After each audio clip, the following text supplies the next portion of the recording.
نحمده ونصلي على رسوله الكريم أما بعد فأعوذ بالله من الشيطان الرجيم بسم الله الرحمن الرحيم رب اشرح لي صدري ويسر لي أمري واحلل عقدة من لساني يفقهوا قولي. اللہ کا شکر ہے کہ اللہ نے ہمیں مسلمان پیدا کیا. اگر ہم مسلمان گھرانے میں پیدا نہ ہوتے تو معلوم نہیں کہاں ہوتے, کیا کر رہے ہوتے. ابھی تو مسلمان ہوتے ہوئے اسلام کی قدر نہیں, تو اگر مسلمان گھرانے میں نہ ہوتے تو اپنے شوق سے کیسے مسلمان ہوتے. یہ تو ضابطہ ہم پر فضل ہوا کہ اس نے ہمیں ماں کے پیٹ سے کلمہ لا الہ الا اللہ سکھایا. اس پر اللہ کا جتنا بھی شکر ادا کیا جائے اتنا ہی کم ہے. مسلمان ہونے کا مطلب کیا ہے؟ کہ ہم اللہ کو مانیں, اس کے رسول کو مانیں, اس کی کتاب کو مانیں, آخرت کے دن کو مانیں, فرشتوں کو مانیں, اچھی بری تقدیر کو مانیں. اللہ کو ماننے کا مطلب کیا ہے؟ کہ صرف اس کی ذات اور صفات نہیں بلکہ جو کچھ اس نے ہمیں کہا ہے اس کو بھی مانیں, جو کچھ اس نے اپنی کتاب میں کہا ہے اس کو دل و جان سے قبول کریں. رسول کو ماننے کا مطلب کیا ہے؟ کہ اللہ نے ان کو ہمارے لیے اپنا پیغام دے کر بھیجا ہے اور وہ ہماری ہدایت کے لیے آئے ہیں, اور اسی طرح جو کچھ انہوں نے ہمیں دیا ہے اس کو بھی مانیں. قرآن مجید کو ماننے کا مطلب بھی یہی ہے کہ جو کچھ اس میں لکھا ہے اس میں کوئی شک ہی نہیں, بالکل سچ ہے, ہمارے فائدے کے لیے ہے, ہماری کامیابی کا راستہ ہے, اس میں ہماری ہدایت کے لیے ہے. لہذا جو کچھ وہ کہتا ہے اس پر عمل کرنا ہمارے ہی نفع کا سبب ہے. آخرت کو ماننے کا مطلب کیا ہے؟ کہ ہم اس کو سامنے رکھ کر سارے کام کریں کہ یہ زندگی عارضی ہے, وقتی ہے, چند دن کی ہے, بہت جلد ختم ہو جانے والی ہے, اور ایک دن ہم سب دوبارہ اٹھائے جائیں گے. اور جب اصل زندگی شروع ہوگی وَإِنَّ الدَّارَ الْآخِرَةَ لَهِيَ الْحَيَوَانُ, اور بے شک آخرت کا گھر, آخرت کی زندگی وہی اصل زندگی, رہنے کی جگہ تو وہ ہے. یہ تو ایک مسافر خانہ ہے, یہاں تو ہم سب مسافر ہیں, ٹریولرز. یہاں تو ہمیں اپنی ضروریات پوری کرنے کے ساتھ ساتھ اصل کام کرنا ہے, اور وہ یہ کہ جس نے ہمیں بھیجا ہے اللہ رب العزت, اس کی عبادت اور اس کی رضا کے کام کرنا ہے. اس کی رضا ہمیں ایک طرف قرآن مجید سے معلوم ہوتی ہے تو دوسری طرف حدیث رسول صلی اللہ علیہ وسلم سے. جہاں ہم قرآن مجید کا مطالعہ کرتے ہیں الحمدللہ ہمیں سارے کو قرآن پاک سے بہت محبت ہے, اور اس محبت کی علامت یہ ہے کہ الحمدللہ بہت سی خواتین اپنے اوقات, اپنی مشغولیات, اپنی مصروفیات میں سے وقت نکال کر قرآن مجید کو سمجھنے کی کوشش کرتی ہیں. تو اسی طرح قرآن مجید کے ساتھ ساتھ رسول اکرم صلی اللہ علیہ وسلم کو جاننا اور ان کی باتوں کو جاننا بھی بہت ضروری ہے. حدیث کہتے ہیں آپ صلی اللہ علیہ وسلم کے اقوال کو, افعال کو, اور جو چیزیں آپ کے سامنے ہوئی اور جن کو آپ نے پسند کیا ان طریقوں کو, ان کاموں کو ہمارے لیے لازم ہے کہ جہاں ہم ایک طرف آپ کے اقوال یعنی جو کچھ آپ نے فرمایا اس کو سنجیدگی کے ساتھ لیں, دوسری طرف ہمارے لیے یہ بھی لازم ہے کہ جو کچھ آپ نے کیا اس کا بھی بغور مطالعہ کریں, کیونکہ لقد کان لکم فی رسول اللہ اسوۃ حسنہ, تمہارے لیے اللہ کے رسول صلی اللہ علیہ وسلم کی زندگی میں بہترین نمونہ ہے. ان کی پسند اللہ کی پسند ہے, لہذا آپ کی پسند ہماری پسند بھی ہونی چاہیے, اور ہم اپنے روزمرہ کی زندگی میں اپنے طریقوں میں آپ کے طریقوں کو اختیار کریں. دین اللہ اور اس کے رسول صلی اللہ علیہ وسلم کے بتائے ہوئے طریقوں پر چلنے کا نام ہے.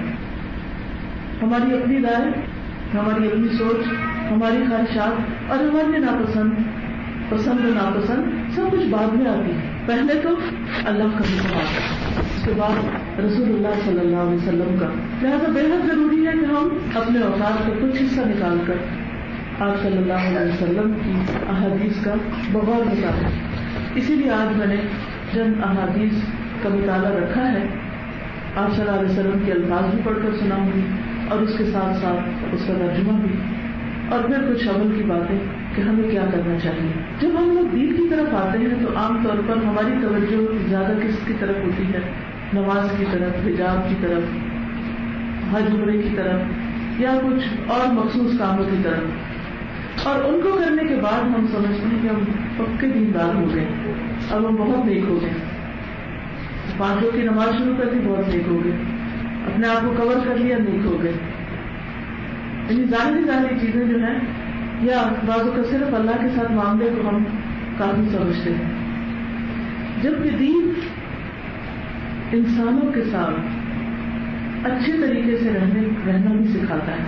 ہمارے دین کا ایک حصہ جہاں اللہ کی عبادت ہے، وہاں دوسرا حصہ بندوں کے ساتھ معاملات کو درست رکھنا بھی ہے جو اللہ کا حکم ہے. لہٰذا جب اللہ کے حکم کے مطابق بندوں سے اچھا سلوک کریں گے تو اچھا سلوک بھی عبادت ہو جائے گا. کتنا عجیب لگتا ہے جب کوئی نمازی شخص کسی کے ساتھ سخت لہجے میں بات کر رہا ہو. کتنا حیران کن لگتا ہے کہ ایک حجاب اوڑھے ہوئے عورت کسی کے ساتھ بدتمیزی سے بات کر رہی، کسی کے ساتھ غصہ کر رہی، بد اخلاقی سے پیش آ رہی.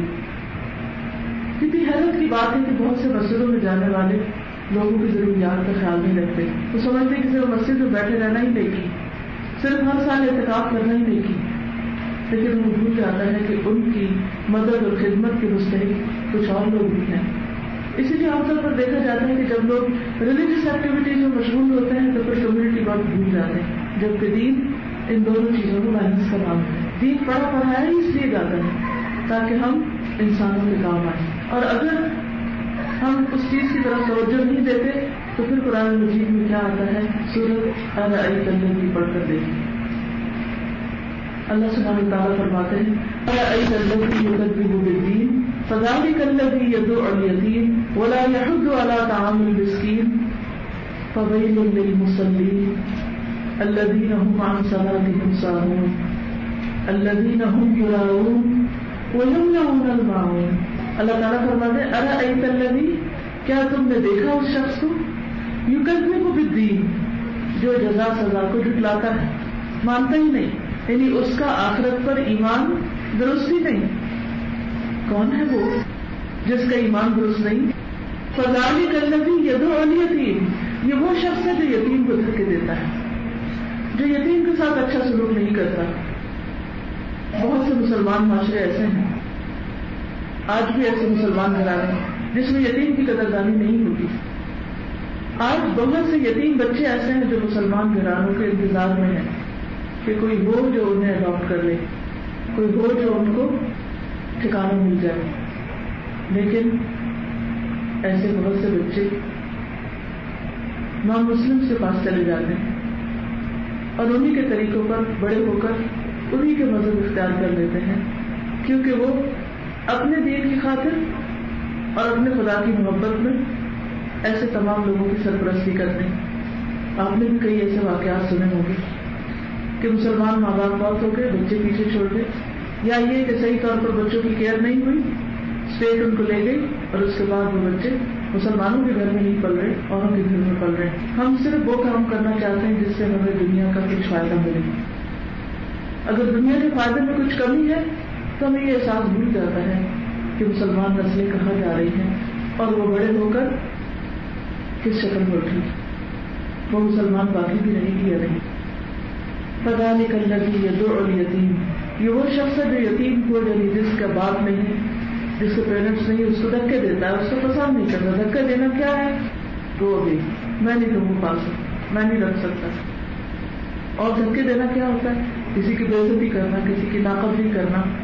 فذلک الذی یدعو الیتیم ولا یحض علی طعام المسکین، یہ وہ شخص ہے جو مسکین کو کھانا کھلانے کی ترغیب نہیں دیتا، لوگوں کو اس کی طرف متوجہ نہیں کرتا، اس کی فکر نہیں کرتا، اس کی کوشش نہیں کرتا.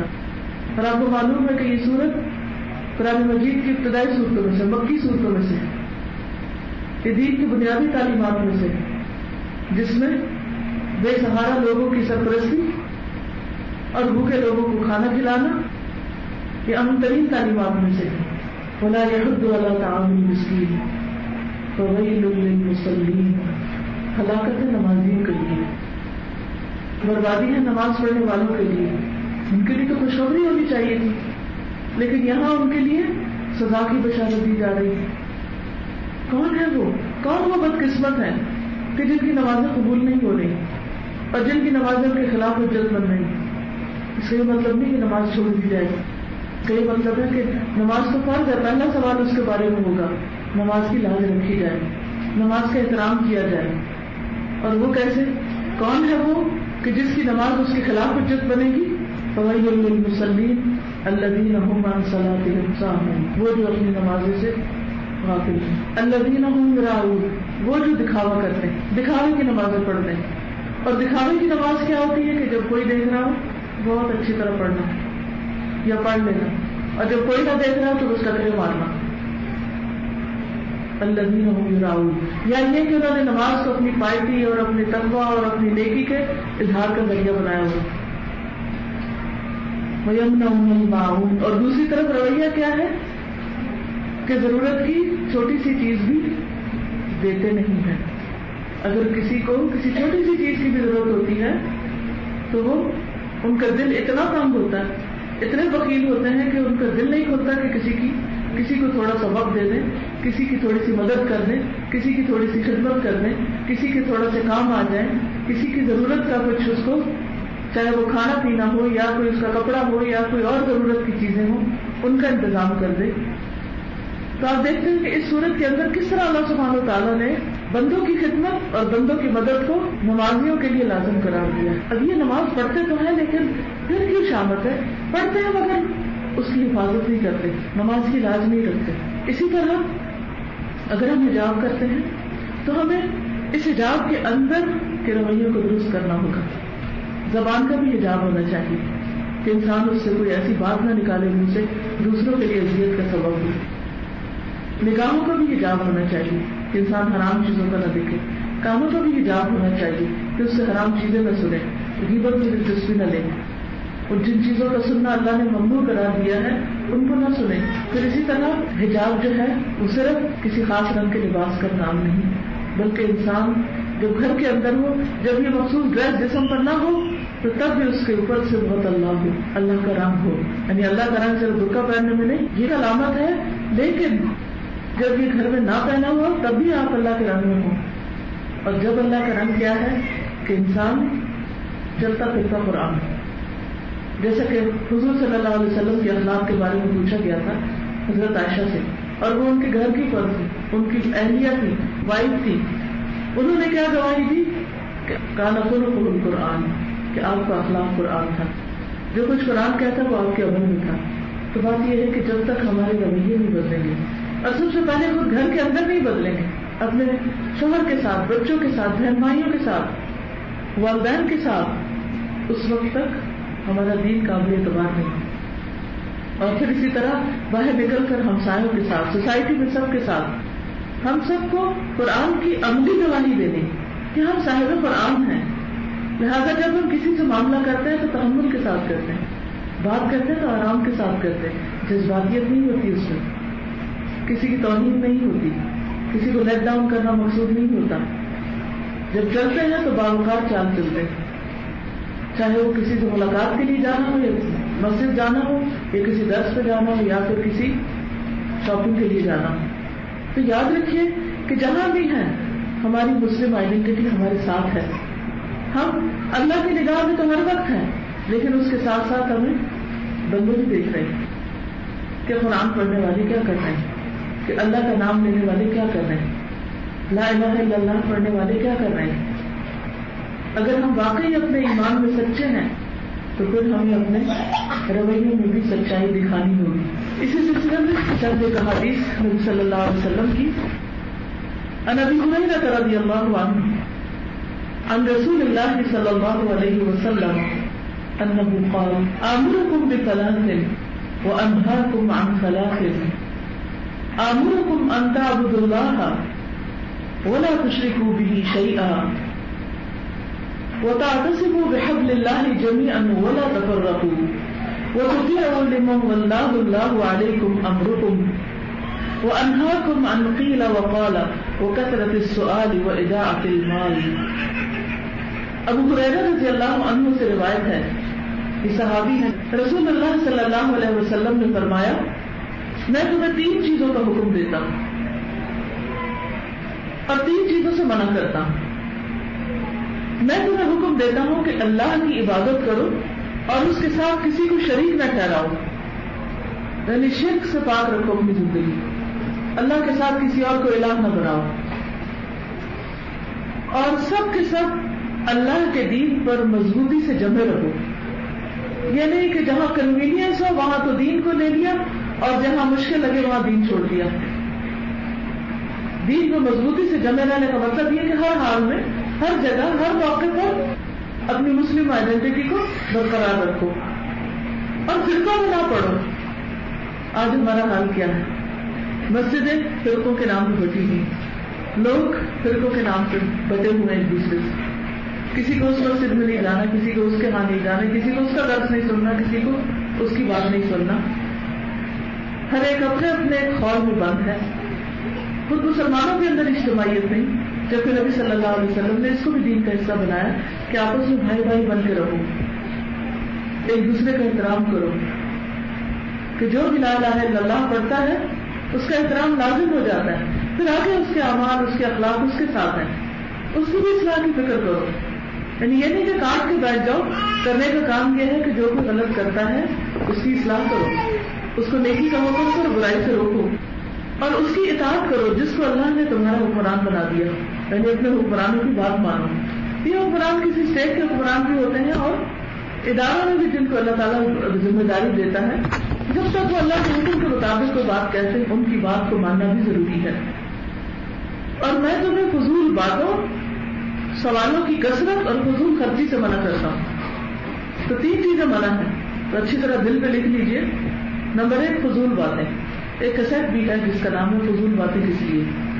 اگر آپ تفصیل چاہتے ہیں تو اس کو بھی سن سکتے ہیں، آن لائن بھی لیکچر ہوگا، کیونکہ اس سے نبی صلی اللہ علیہ وسلم نے منع فرمایا. اس کی وجہ کیا ہے؟ ایک مرتبہ آپ صلی اللہ علیہ وسلم کسی کی عادت کے لیے گئے تو آپ نے ان کو خوشخبری دی، کیونکہ ہر بیمار جو ہے اس کے گناہ دھل جاتے ہیں، اس کی نیکیوں میں اضافہ ہوتا ہے. تو آپ نے خوشخبری سنائی. تو مریض کی والدہ نے کہا کہ جنت مبارک. آپ نے فرمایا کہ یہ اللہ کو قسم دینے والی کون ہے؟ کیا پتا کہ کعب نے کوئی ایسی بات کہی ہو جو لا یعنی ہو، فضول ہو. لعل کعب قال ما لا یعنیہ او منع ما لا یغنیہ، یا اس نے کسی ایسی چیز سے روک دیا ہو، یعنی کسی کو کچھ دینے سے انکار کیا ہو کہ جس کا ان کو کوئی فائدہ نہ ہو، یعنی کہ اس سے وہ کوئی ان کے مال میں اس سے کوئی اضافہ نہیں ہوتا، یعنی معمولی چیز نہ دی ہو کسی کو. تو یہ 2 چیزیں اس کی جنت کے راستے میں رکاوٹ نہ بن جائے. تو کوئی کسی کے بارے میں بھی 100% شور نہیں ہو سکتا کہ وہ واقعی جنت میں جا تھا، اور کسی جائزہ تھا اس کے کتنے ہی اچھے کام کیوں نہ. تو اس حدیث میں بھی کیا پتا چلتا ہے؟ لعل کعب قال ما لا یعنی، کہ شاید کعب نے کوئی ایسی بات کہی جو لا یعنی ہو، اور وہ لا یعنی بات اس جنت کے دروازے پہ کھڑی ہو جائے کہ اندر نہیں آ سکتی. تو اس لیے بے حد ضروری ہے کہ فضول باتوں سے پرہیز کیا جائے. فضول باتیں کون سی ہیں؟ جن کے کرنے سے کوئی فائدہ نہیں، لوگوں کے تبصرے، تذکرے جن سے کچھ حاصل نہیں، نہ اس سے اللہ کی محبت بڑھے، نہ بندوں کی خدمت کا جذبہ پیدا ہو، نہ کوئی مفید اور کارآمد کام کرنے کا پتہ چلے. اور اسی طرح کس چیز سے آپ نے منع کیا؟ سوالوں کی کثرت سے. بہت سے لوگوں کی عادت یہ ہوتی ہے کہ وہ سوال بہت کرتے ہیں، وہ بھی کرتے ہیں جس کی انہیں ضرورت ہوتی ہے، اور زیادہ وہ کرتے ہیں جس کی انہیں ضرورت کوئی نہیں ہوتی. وہ ان کے اپنے سوال نہیں ہوتے، سنی سنائی باتیں ہوتی. بعض اوقات انہوں نے کسی سے کوئی بات سن رکھی ہوتی ہے تو اس پہ سوال شروع کر دیتے ہیں. بعض اوقات کسی کو دیکھتے ہیں غلط کام کر رہے ہیں تو اس کے بارے میں سوال کریں گے کہ اچھا کوئی اگر ایسا کرے تو اس کا کیا حکم ہے. کسی نے نیل پالش لگائی تو اس کا کیا حکم ہے. آپ نے تو نہیں لگائی، آپ بھی پوچھ رہے ہیں. جس نے لگائی ہوئی ہے اس کو پوچھنا چاہیے. تو وہ مقصد کیا ہوتا ہے کہ دوسرے کو کسی طرح لیٹ ڈاؤن کروایا جائے. پھر اس میں کوئی اسکالر ہے جو ہر ایک سے ذبیحہ حلال نان حلال کے بارے میں پوچھے گی، ہر ایک سے ایک ہی بات پوچھے گی. اچھا بولا دیکھتے یہ کیا کہتے ہیں، بولا دیکھیے کیا. تو جسٹ فار فن، یہ کوئی طریقہ نہیں ہے دین کا. دین ایک سنجیدہ چیز کا نام. اگر آپ کو عمل میں کوئی چیز مشکل پیش آ رہی تو آپ ضرور معلوم کریں، لیکن just for sake of fun سوال نہ کریں. اسی طرح بعض لوگوں سے ان کی ذاتی زندگی کے بارے میں ایسے سوال کرتے ہیں جس سے ان کو کوئی مطلب نہیں، جس کو پنجابی کہتے ہیں ننو لینا، یعنی بے وجہ کی ان کی ذات کے اندر فریب کرنا. اور بعض لوگ امبیرس ہوتے ہیں کہ بتائیں تو کیسے بتائیں، نہ بتائیں تو کیسے کیا کرے اور کیا نہ کرے. لیکن اس کا یہ مطلب نہیں کہ کچھ بھی نہیں پوچھنا چاہیے، بس ٹھیک ہے جو ہوتا رہے. نہیں، سوال جو ہے اگر اچھا سوال ہو تو نصف علم ہوتا ہے، اس سے علم کے دروازے کھلتے ہیں. لیکن وہ حقیقی سوال ہو، مصنوعی یا فرضی سوال نہ ہو، لوکانیات نہ ہو. حضرت عمر نے ایک دفعہ کہ کوئی شخص ایسا ہی کام کرے تو انہوں نے کوڑا اٹھا لیا، انہوں نے کہا بعد آتے یا نہیں. لوکانیات کہتے ہیں اگر ایسا ہو جائے تو پھر کیا کرنا ہوگا، اگر ایسا ہے یعنی کہ ہائپوتھیسس پہ بات کرنا. تو بات ہے کہ ہائپوتھیٹیکلی بات کرنے کی بجائے جو اگر کوئی ریئل ورلڈ میں کوئی واقعی مسئلہ ہے تو اس پر تو انسان پوچھے ایک دوسرے سے، لیکن وہ نہ پوچھے جس کی ضرورت نہیں. اگر کبھی سوال اس لیے کرنا کہ ذرا دوسرے کے علم جانچ کر دیکھے اس کو کتنا پتا ہے، یہ بھی کوئی اچھا مقصد ہے. کیونکہ مومن کسی مومن کو ذلیل نہیں کرتا، رسوا نہیں کرتا، شرمندہ نہیں کرتا، اس کی بےزتی نہیں کرتا، اس کو مذاق نہیں اڑاتا، اس کو ایسی جگہ نہیں لا کھڑا کرتا کہ دوسرے اس کا مذاق اڑائیں. تو اسلامی لحاظ سے یہ طریقہ بھی ٹھیک نہیں. اور تیسری چیز جس سے منع کیا گیا وہ فضول خرچی. جا کے گھوم دیکھتے رہتے، چیز دیکھ لی کو پسند آئی تھا، کبھی کام آ جائے گی وہ خرید دیتے ہیں، حالانکہ ضرورت نہیں.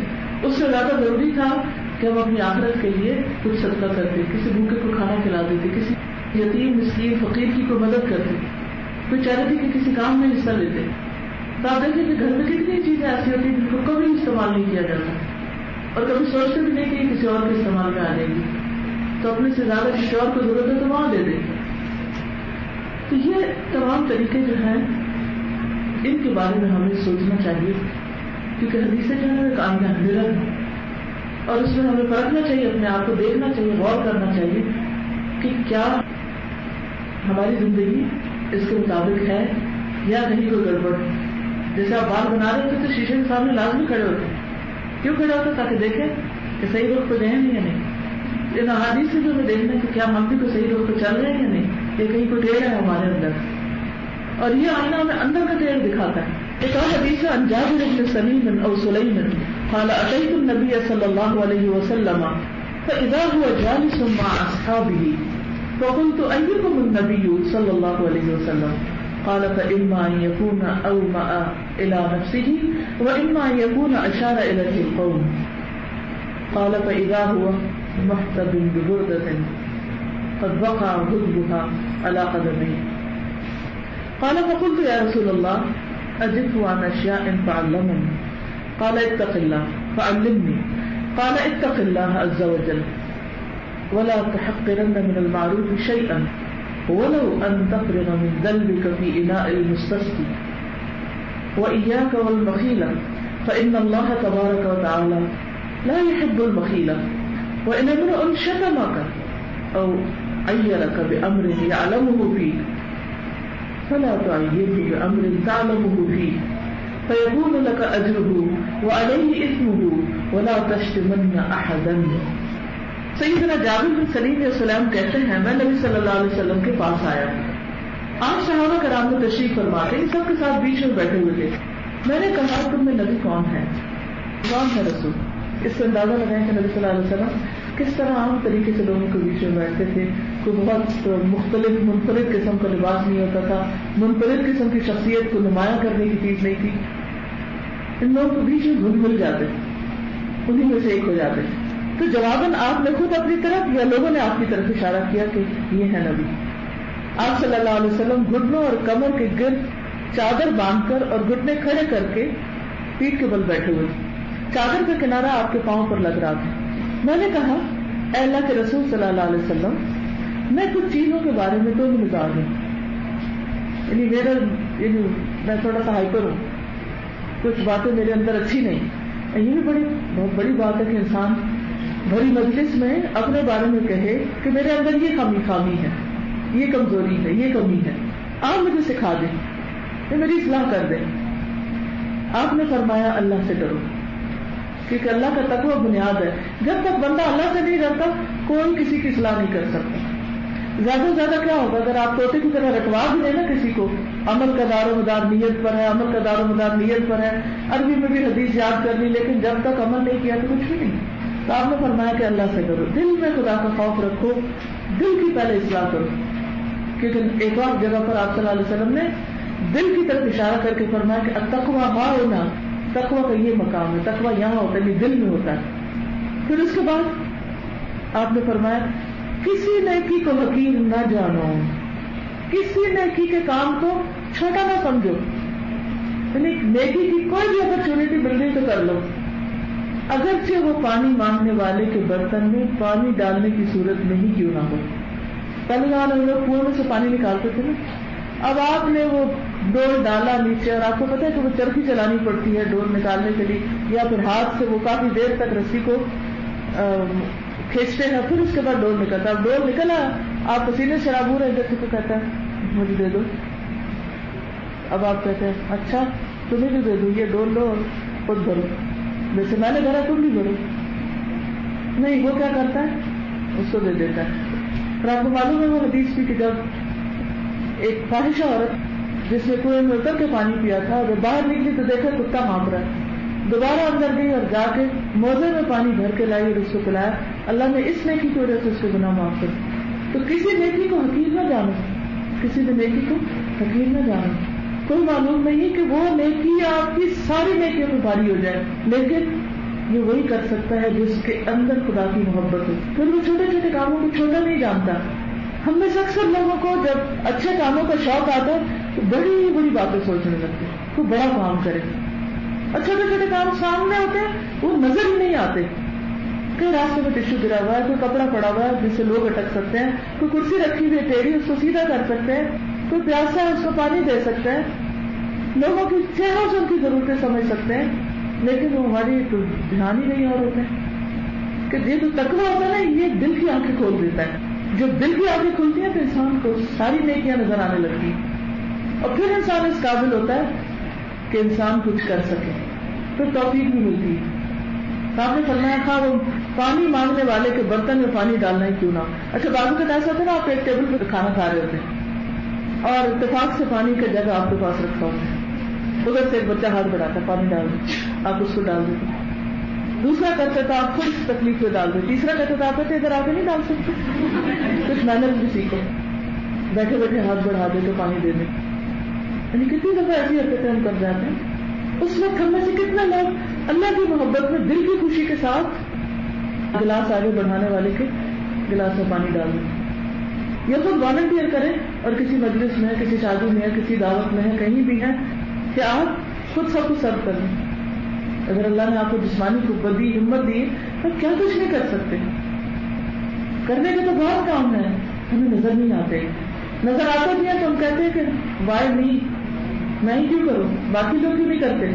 گھر میں بھی یہ ہوتا ہے نا کہ بعد میں آپ کسی ایک بچے سے کام کرتے رہتے، اما آپ گھر میں مجھے بلاتی ہیں، سارے کام مجھے کہتی ہیں، میں ہی کیوں کروں۔ اس وقت یہ نہیں سوچتے شکر اللہ نے مجھے چنا کچھ کرنے کے لیے، یہ تو مشکل سے کوئی کرے گا۔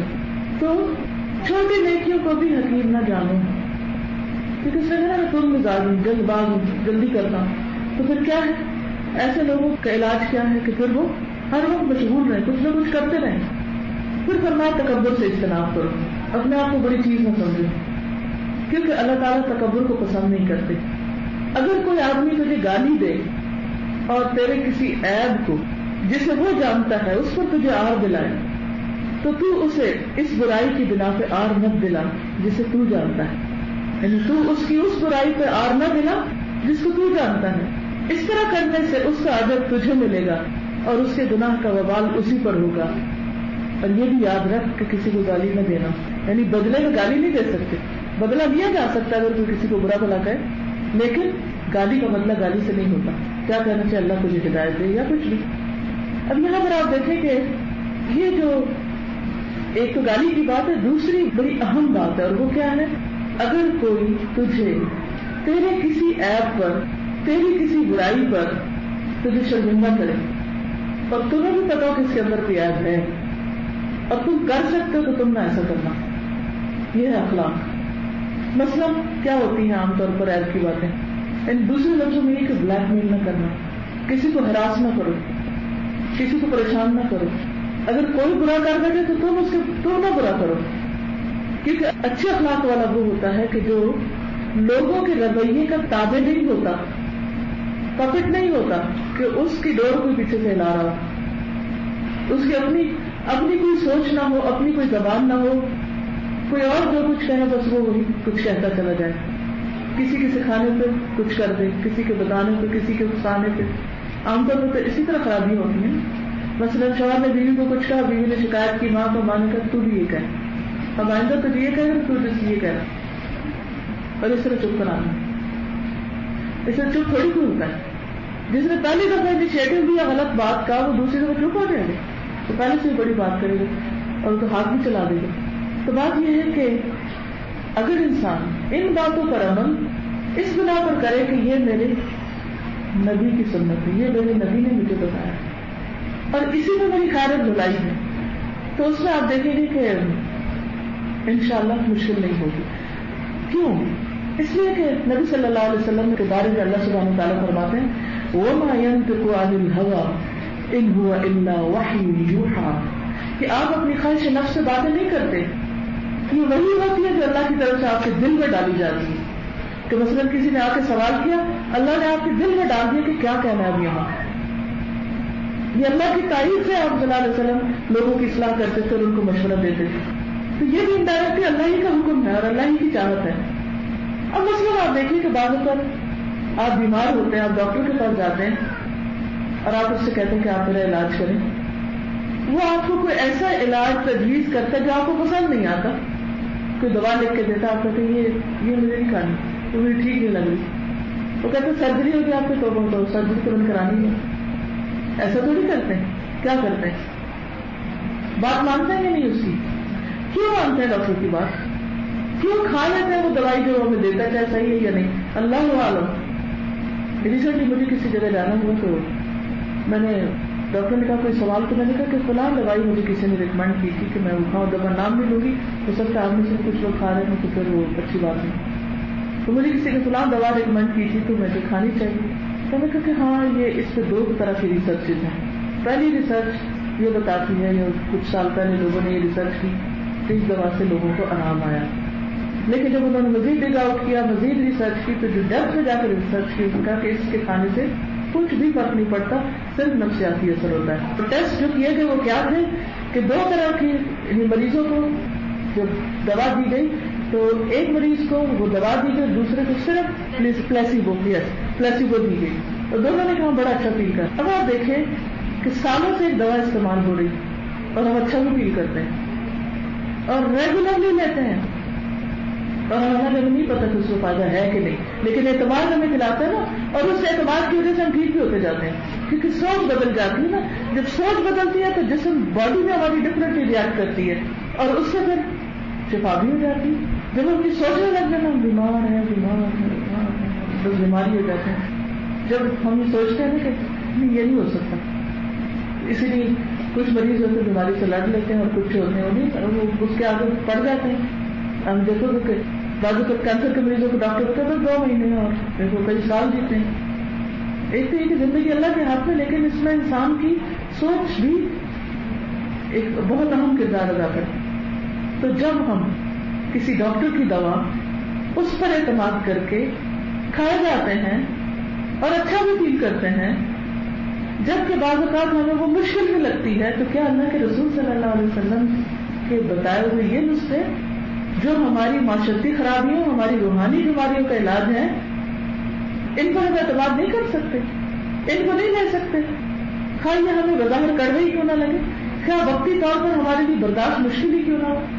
اب دیکھیں ہم ہر وقت مقابلے میں رہتے ہیں، مقابلہ، اور یہ مقابلہ کیوں کرتے ہیں کہ میں کسی سے چھوٹا نہ ہو جاؤں، میں کسی سے کم نہیں ہونا چاہتی، میں کسی سے پیچھے نہیں رہنا چاہتی. کوئی آگے بڑھنا تو نہیں کیوں نہ بڑھے، ضرور کوئی اگر گالی دے رہا ہے یا ایپ دلا رہا ہے تو آپ نے اسی کا مقابلہ کرنا ہے.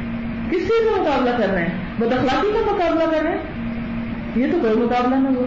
قرآن کو کہتا ہے خود سے بھی کوئی خیرات، نیکیوں میں سبقت کرو، نیکیوں میں دوڑ لگاؤ، اور ہم کسی میں دوڑے جا رہے ہیں. فلاں نے میرے ساتھ برا کیا، میں بھی اس کو مدد چڑھا کے چھوڑوں گا، اس نے میرے ساتھ ایسا کیا تو میں بھی ایسا کروں گا. یہ کیا بات ہوئی؟ اس سے تھوڑی کام چلے گا.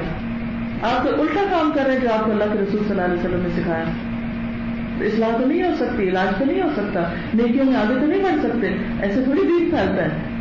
تو ہمیں ان طریقوں کو ایز از لے لینا چاہیے کہ یہ اس ہستی کی طرف سے علاج بتائے گئے ہیں جن کو براہ راست اللہ کی طرف سے ڈائریکشن ملتی تھی، الہام ہوتا تھا، وحی ہوتی تھی، اور اس میں میرا فائدہ ہے اور اسی کے اندر میری خیر ہے، اور اس کڑوی دوا کو، کسی کی کڑوی بات کو کڑوی گولی کی طرح نگل کے بھی اچھا فیل کرنا، یہ ہے کمال کی بات، یہ ہے دین. اور آپ نے فرمایا کہ اس طرح کرنے سے اس کا اجر تمہیں ملے گا اور اس کے گناہ کا وبال اس کو پڑے گا. یعنی موقع پہ ایک سچویشن آئی تھی، ایک نے ثواب کما لیا، ایک نے گناہ کما لیا، تو دونوں فرق ہو گئے نا، دو طرح کے لوگ ہو گئے، برابر نہیں رہے. قرآن مجید میں آتا ہے لا یستوی اصحاب الجنت واصحاب النار، جنت والے دوزخ والے ایک جیسے نہیں ہوتے. لا تستوی الحسنۃ ولا السیئۃ، نیکی اور بدی ایک جیسی نہیں ہوتی. ادفع باللتی ہی احسن، اس طریقے سے دور کرو جو سب سے اچھا ہے. ایک اور حدیث ہے اللہ کے نزدیک محبوب ترین لوگ. عن ابن عمر قال ان رجلا جاء الى النبي صلى الله عليه وسلم فقال يا رسول الله اي الناس احب الى الله واي الاعمال احب الى الله؟ فقال رسول الله صلى الله عليه وسلم احب الناس الى الله تعالى انفعهم للناس، واحب الاعمال الى الله عز وجل سرور يدخله على مسلم او يكشف عنه كربة او يقضي عنه دينا او يطرد عنه جوعا، ولأن امشي مع اخ في حاجة احب الي من ان اعتك في هذا المسجد، يعني مسجد المدينة شهرا، ومن كف غضبه ستر الله عورته، ومن كظم غيظه ولو شاء ان يمضيه امضاه ملأ الله قلبه رجاء يوم القيامة، ومن مشى مع أخيه في حاجة حتى تتهيأ له أثبت الله قدمه يوم تزول الأقدام، وإن سوء الخلق يفسد العمل كما يفسد الخل العسل. سیدنا عبداللہ ابن عمر رضی اللہ عنہ بیان کرتے ہیں کہ ایک آدمی نبی صلی اللہ علیہ وسلم کے پاس آیا اور کہا اے اللہ کے رسول صلی اللہ علیہ وسلم، کون سے لوگ اللہ تعالیٰ کو زیادہ پیارے ہیں اور کون سے اعمال اللہ تعالیٰ کو زیادہ پیارے ہیں؟ کون سا شخص پیارا ہے، کون سا کام پیارا ہے؟ دیکھیے سوال ان کے دیکھیے تاکہ ہم وہ شخص بن جائیں اور وہ کام کر لیں. رسول اللہ صلی اللہ علیہ وسلم نے فرمایا وہ لوگ اللہ تعالیٰ کو زیادہ محبوب ہیں جو دوسرے لوگوں کے لیے سب سے زیادہ فائدہ مند ہو، جو لوگوں کو فائدے پہنچائیں. وہ نہیں جو ہر وقت فائدے سمیٹنے کی فکر میں، ادھر سے کیا ملتا ہے، ادھر سے کیا ملے گا، وہ کیا دے گا، وہاں سے کیا سمیٹیں گے. وہ اپنی طرف نہ کھینچنے والے، وہ بانٹنے والے، وہ دینے والے ہوں، وہ قربانی کرنا جانتے ہوں، وہ دوسروں کی ذات کو اپنے اوپر ترجیح دیتے ہیں. عام طور پر آپ کو جھگڑا کب ہوتا ہے؟ دو لوگ ایک ہی چیز کھینچ رہے ہوتے ہیں، ایک کہتا ہے مجھے یہ چاہیے، دوسرا کہتا ہے مجھے یہ چاہیے، اور اگر ایک کو مل جاتی دوسرا کہتا ہے اچھا ٹھیک ہے دیکھو میرا تم پہ احسان ہے، میں نے چھوڑ کے یہ تمہارے لیے احسان کیا. یہ چھوٹی چھوٹی باتیں بد اخلاقی کی باتیں ہوتی ہیں، اس میں خیر نہیں ہے. اس کی وجہ سے انسان اللہ کا محبوب نہیں ہو سکتا. اللہ کا محبوب کا ہونے کے لیے کیا ضروری ہے کہ اگر انسان کو محسوس ہو جائے کہ کسی کو مجھ سے زیادہ ضرورت ہے تو کہے کہ اچھا تم رکھ لو. ایک شخص نے آ کے آپ صلی اللہ علیہ وسلم کی چادر کی تعریف کی، آپ نے کہی تم لے لو. کیونکہ اگلی بات کیا ہے کہ پسندیدہ عمل کیا ہے کہ مسلمان کا اپنے بھائی کو خوش کرنا، ایسا کوئی کام کرنا جس سے دوسرے خوش ہو جائے. میں آپ سب سے گزارش کروں کہ آج کم از کم ایک کام ایسا کریں جا کر گھر کہ گھر والے خوش ہو جائیں. کیا کریں گے؟ کوئی آئیڈیا دیں جی. آج کبھی وہ ناراض ہوں گے کہ آپ اتنی دیر سے ہیں، جا کے اسے کھانے دیں گے، چلے کھانے سے خوش ہو جائیں گے، باتیں شیئر کریں گے، اس سے خوش ہو جائیں. ہر ایک کو یہ پتا ہوتا ہے کہ اس کے گھر والے کہاں سے خوش ہوتے ہیں، لیکن اس خوشی میں اپنی جان قربان کرنی پڑتی ہے، اپنی مرضی قربان کرنی پڑتی ہے، کیونکہ خوشی دینے کے لیے آپ کو کچھ چھوڑنا پڑتا ہے. ہم کیا کہتے ہیں، ہم بھی تو تھکے ہوئے ہیں 3 گھنٹے بیٹھ کر، اب تم سے کیا چاہتے ہو؟ جاؤ کو بھی کسی سے کھانا ڈالو، کھا لو اور میری جان چھوڑو. یہ کس قسم کا درس ہے؟ خبردار جائیں گا درس میں گئی اور پھر اگلے دن آپ کو کہیں گے وہ ایک بات کرنی ہے آپ سے، وہ بات ہے کہ میرے شوہر کو درس پہ آنا پسند ہے. سوچا کیوں پسند نہیں؟ اگر آپ کے رویے میں تبدیلی آتی تو آپ کچھ اور خود چھوڑ کے جاتا. جب درس سے جا کر آپ نے گھر والوں کے حق ہی مار دیے تو گھر والے کیوں آنے دیں گے آپ کو؟ قصور اپنا آپ کا نام نوروں پہ لگ جاتا ہے. تو بات یہ ہے کہ سب سے زیادہ پسندیدہ عمل کیا ہے؟ دوسرے کا دل خوش کرنا. تو آپ نے کیا کرنا ہے؟ جا کے سوچے کوئی کام سوچے, کوئی طریقہ سوچے. چلے اگر گھر والے نہیں, کسی اور کو فون کر دے, کچھ اور کر دے, کسی اور کو خوش کر دے, کسی کو ضرور خوش کریں, لیکن ایسا ہونا جس سے اللہ خوش ہو. یہ نہیں کہ جھوٹ بول کے آپ کسی کو مذاق جھوٹا سنا کے خوش کر رہے ہیں. ایسی خوشی نہیں ہے, نہ قبول ہے وہ. پھر اس سے کسی تکلیف کو دور کرنا, یہ پسندیدہ ترین کام. چلو اگر آپ نے پہلا نہیں کیا تو دوسرا کر لیں. تو بھوکا تو کھانا کھلا دوں. فرمایا اس کا قرضہ ادا کر دینا. کسی کی طرف سے قرض ادا کرنا تو بہت بڑا کام ہے, لیکن عام طور پر قرض لینے والا تو مجرم نہیں کہلاتا ہے, وہ تو نگاہوں سے گر ہی جاتا ہے, اور ہم یہ نہیں سوچتے کہ اس نے پتہ نہیں کس مجبوری میں لیا. اور اسے کھانا کھلانا, تو گھر والوں کو بھی اگر آپ اللہ کی خاطر کھانا کھلائیں گے, اور اچھا کھانا جیسے آپ نے کہا کہ اچھا کھانا کھلا کے ان کا دل خوش کریں گے, تو اس سے بھی اگر آپ خوش کر سکتے ہیں تو یہ طریقہ اختیار کر لیجیے, تو دونوں نیکیاں آ جائیں گی. پھر فرمایا مجھے کسی بھائی کی ضرورت پوری کرنے کے لیے اس کے ساتھ چلنا اس مسجد نبوی میں 1 مہینے کے اعتکاف سے زیادہ محبوب ہے. اور یہ صحیح حدیث ہے.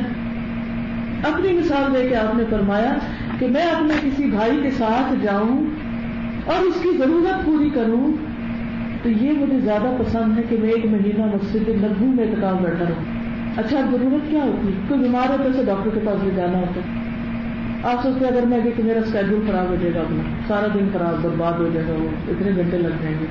کیونکہ چھوٹے چھوٹے کام ایسے ہوتے ہیں کہ جن میں خود قربانی کر کے آپ کسی کو لے جاتے. مثلا نیو امیگرینٹس آتے ہیں, ان کو بہت ساری باتوں کا نہیں پتا ہوتا. ہر کمیونٹی میں اپنے نئے آنے والوں کے لیے بہت سی فیسلٹیز رکھی ہوئی ہوتی ہیں. ان کو ایک ایک جگہ لے جاتے ہیں, دکھاتے ہیں, بتاتے ہیں, جب وہ اپنے پاؤں پہ کھڑے ہو جاتے ہیں تو بس چل پڑتے ہیں. لیکن ہم مسلمان اس سلسلے میں کیا کرتے ہیں؟ کیونکہ شروع میں آتے ہیں تو یہ سمجھ نہیں آتی کہ چھوٹی سی چیز بھی ملے گی کہاں, اور چھوٹی چیز کی خاطر بھی انسان کتنا پریشان رہتا ہے. میں جب 85 میں گئی گلاسکو میں پڑھنے کے لیے, تو وہاں واش روم میں لوٹا نہیں ہوتا.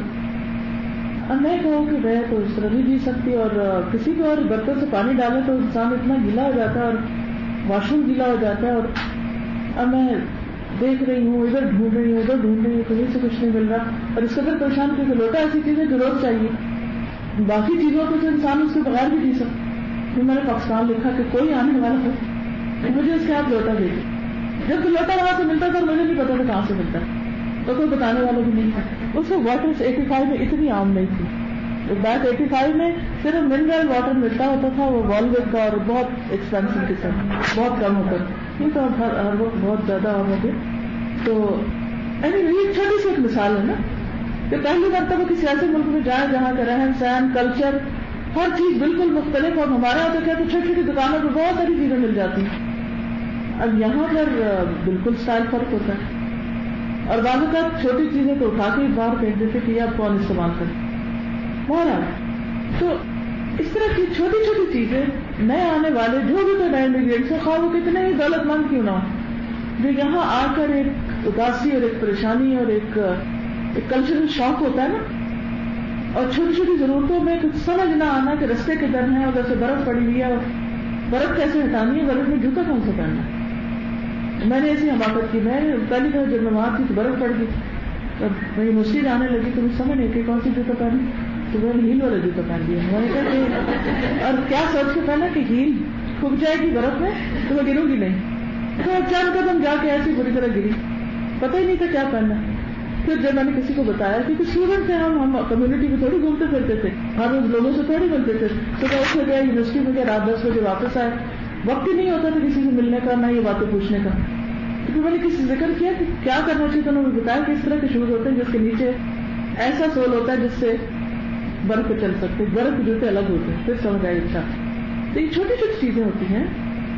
تو ان ضرورتوں کو پورا کرنے کے لیے دوسروں کے کام آنا, کیونکہ ہم بھول بھی گئے ہوتے کہ شاید سے یہ بھی کوئی کام ہے. اسی طرح کچھ اور کام بھی ہو سکتے ہیں. آپ سب کو معلوم ہے کہ لوگوں کی ضروریات کیا ہیں, اور آپ کو سمجھ آ رہی ہوتی ہے, اور آپ جان چڑھا رہے ہوتے ہیں کہ میں رہے پکڑی جاؤں کہ میرا نام نہ آ جائے اس میں. نہیں, نام نہ آ جائے, خود آفر کر دیں, مجھے اس چیز کا پتہ, میں مدد کر سکتی. اور یہی سوچیں میں مسجد نبوی اعتکاف کرنے جا رہی ہوں, کیا پتا اس نیکی کی وجہ سے اللہ آپ کو وہاں بھی بھیجے، کیونکہ نیکی کا بدلہ نیکی کی شکل میں ملتا ہے. اللہ نیکیوں کی اور توفیق دیتا ہے، اللہ دروازے کھول دیتا ہے. جب کسی کی مدد کے لیے اس کے ساتھ چل، یہاں جو عمل بتایا گیا نا اس کے ساتھ چلنا، صرف بتا دینا بھی اچھی بات ہے، لیکن ساتھ جانے میں کیا ہوتا ہے، تسلی ہوتی ہے، دوسرے کے اندر خوف اور گھبراہٹ نہیں ہوتی. پھر فرمایا جس نے اپنے غضب کو روک لیا، غصہ آیا تھا لیکن پی گیا، اللہ تعالیٰ اس کی خامیوں پر پردہ ڈالے گا. ہر شخص چاہتا ہے اس کی برائی کو عیب نہ کھلے، وہ ڈھکا رہے، لیکن یہ جزا کس کی ہے؟ جو کسی کے جو غصہ آنے پر غصہ روک لے، والکاظمین الغیظ، پی جائے. جو آدمی اپنے غصے کو نافذ کرنے کی طاقت کے باوجود پی گیا، اللہ تعالیٰ قیامت کے دن اس کے دل کو امیدوں سے بھر دے گا، یعنی خوف ہٹا دے گا اس سے.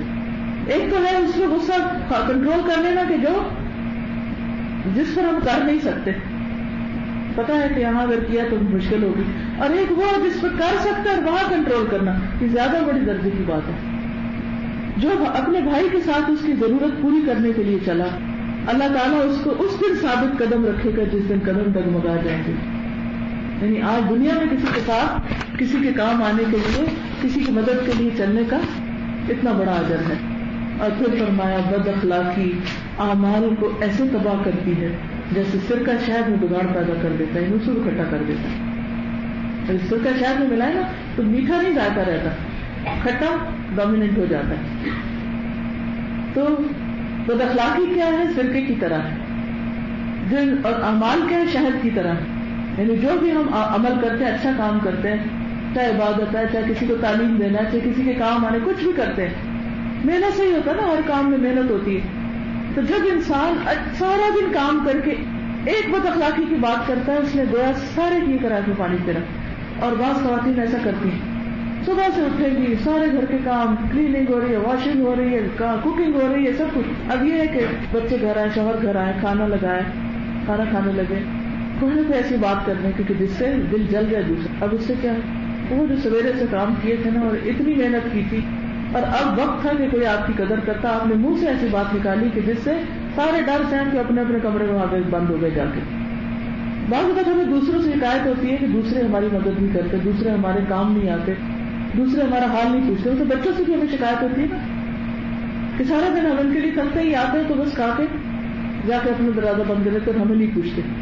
کبھی آپ نے سوچا کیوں ایسے ہوتا ہے؟ وہ آپ سے ڈرتے ہیں، وہ سہمے بھی ہوتے ہیں کہ وہ آپ سے ملے تو آپ نے ان کو کوئی نہ کوئی نصیحت شروع کر دینی، کوئی نہ کوئی پکڑ شروع کر دینی، تو وہ اس خوف کے مارے پھر چھپنے کی کوشش کرتے. تو کوشش یہ کرنی چاہیے کہ ایسی باتوں کو ٹھنڈے مزاج سے کریں، ٹھنڈے وقت میں کریں جب وہ سننے کے قابل ہوں. یہ نہیں کہ جس کو کوئی قابو ہے، کوئی کھانا کھا رہا اور ادھر سے آپ نصیحتوں کو بھی بوچاڑ کر دیں. اب کیا ہو، کھانا اس کا حرام ہو جائے گا، اور پھر وہ کھا کے بھی ایسا اٹھے گا کہ جیسے اس کہیں اور ہی چلا جائے.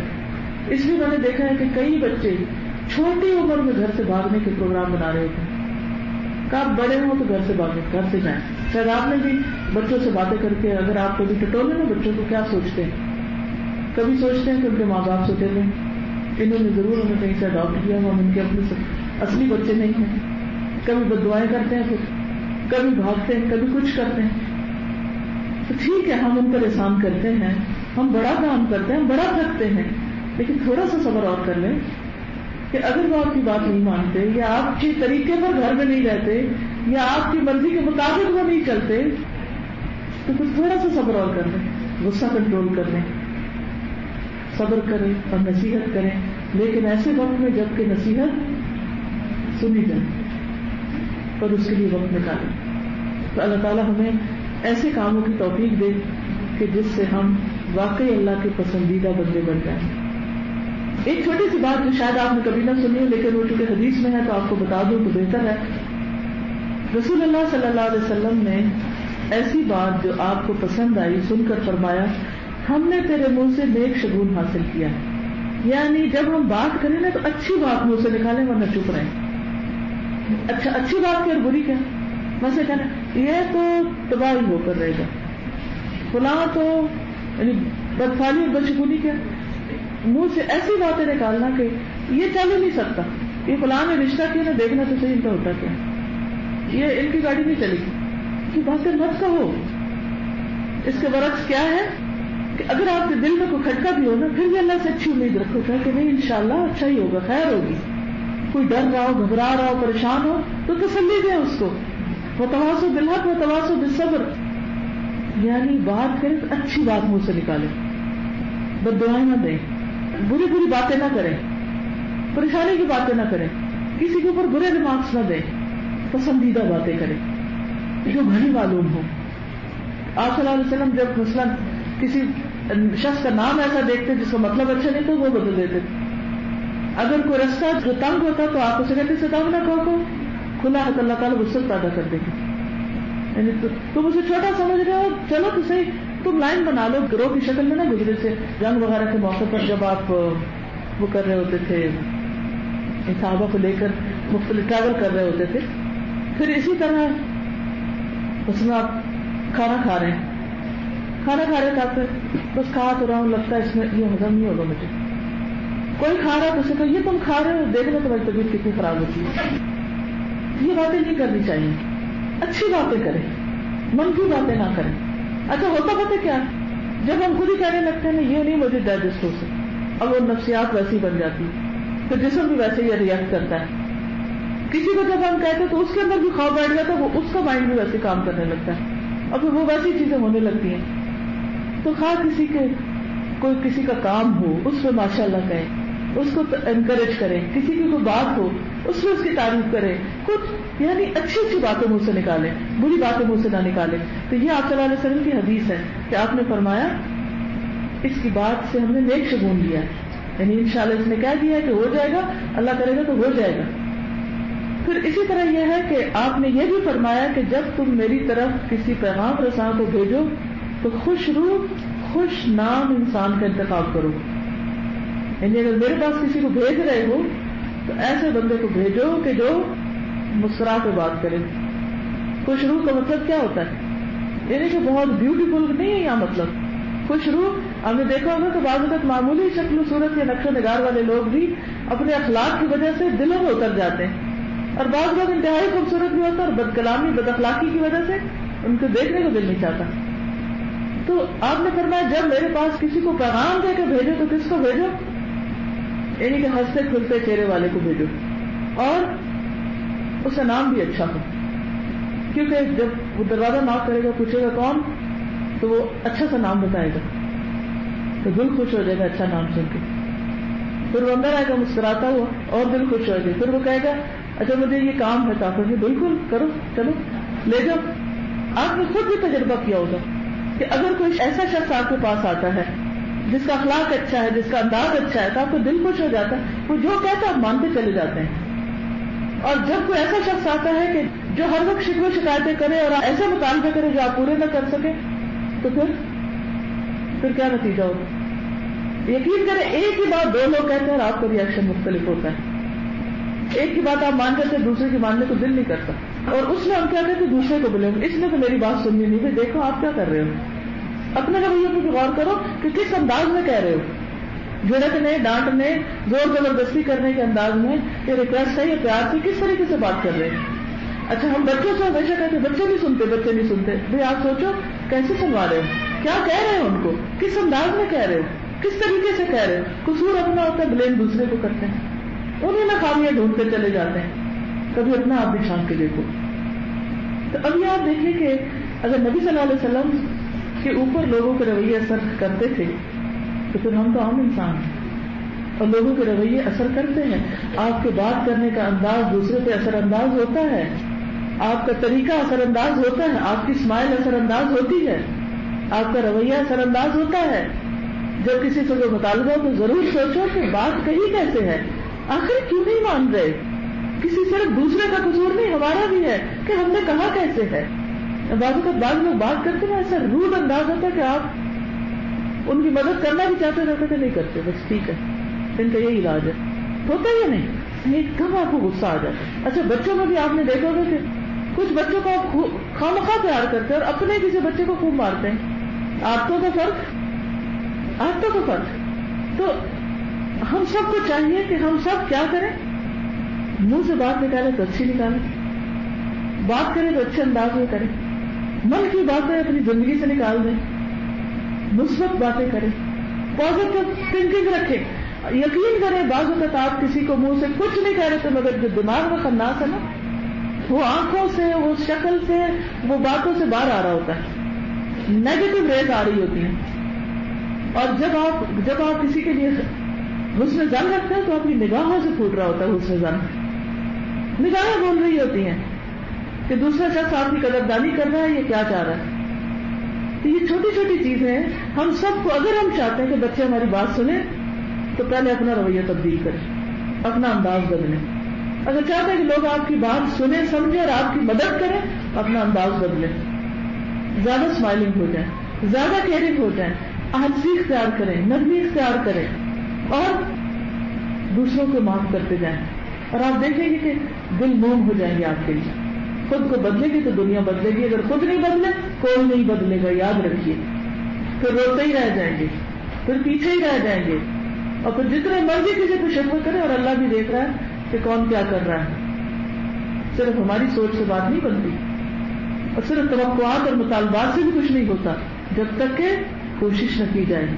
تو اللہ تعالیٰ ہم سب کو بہترین عمل کی توفیق دے، کیونکہ الذی خلق الموت والحیات لیبلوکم ایکم احسن عملا. تو یہی اصل امتحان ہے کہ ہمارے عمل کا انداز کیا ہے، احسن ہے یا غیر احسن ہے.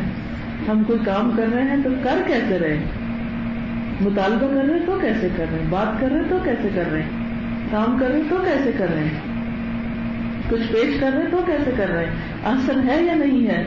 جب احسن ہو گیا تو انشاءاللہ بہت سے خیر و بھلائی کے دروازے کھلتے جائیں گے. تو سارے حجاب والوں کو اور سارے نمازیوں کو میرا پیغام یہی ہے کہ رویے بدل لیں. جزاکم اللہ خیرا. سبحانک اللہم و بحمدک نشہد ان لا الہ الا انت نستغفرک و نتوب الیک.